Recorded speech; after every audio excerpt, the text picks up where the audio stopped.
Hello and welcome to this short video tutorial. Today we're going to show you how to create stations in the B2 Suite version 2. We go to Grid Settings, open Stations, and then add a new station.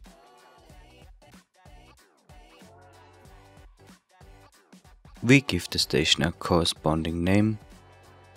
We can then add further information to our station, like the contact person address, the street, the zip code, the city,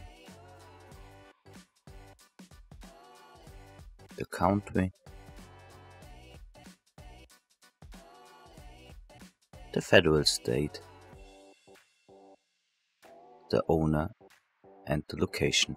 The station is automatically saved and can be used for all your cable topologies. Thank you for watching this video.